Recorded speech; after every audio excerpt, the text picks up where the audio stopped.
असलामुअलैकुम दोस्तों, ਤੁਸੀਂ ਵੇਖ ਰਹੇ ਹੋ ਪਾਕ ਪੰਜਾਬ ਟੀਵੀ ਤੇ ਮੈਂ ਆ ਤੁਹਾਡਾ ਮੇਜ਼ਬਾਨ ਅਬਦੁਲ ਵਾਹਦ।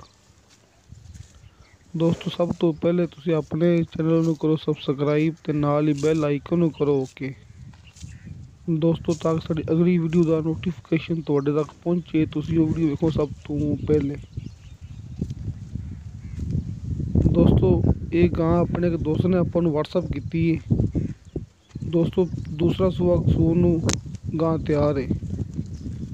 ਦੋਸਤੋ, ਮਾਸ਼ਾ ਸੋਹਣਾ ਵਾਨਾ, ਥੱਬੇ ਦਾ ਵਾਨਾ ਦੋਸਤੋ, ਨਿੱਕੇ ਨਿੱਕੇ ਸਿੰਘ ਨੇ ਤੇ ਦੂਸਰਾ ਸੂਣ ਵਾਲੀ ਹੈ। ਤਕਰੀਬਨ ਮਾਲਕ ਦਾ ਕਹਿਣਾ ਕਿ 10 ਦਿਨ ਲੈ ਲਏਗੀ।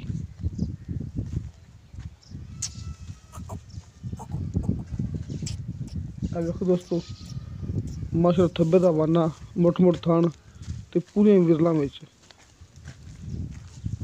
ਤੁਰਨ ਫਿਰਨ ਵਿੱਚ ਵੀ ਕੋਈ ਮਸਲਾ ਨਹੀਂ ਹੈਗਾ।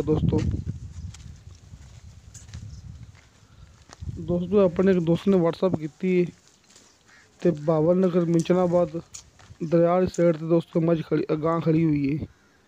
ਦੋਸਤੋ, ਇਹ ਗਾਂ ਬਾਬਰ ਨਗਰ ਤੇ ਮਿੰਚਨਾਬਾਦ ਦਰਮਿਆਨ 'ਚ ਖੜੀ ਹੋਈ ਹੈ।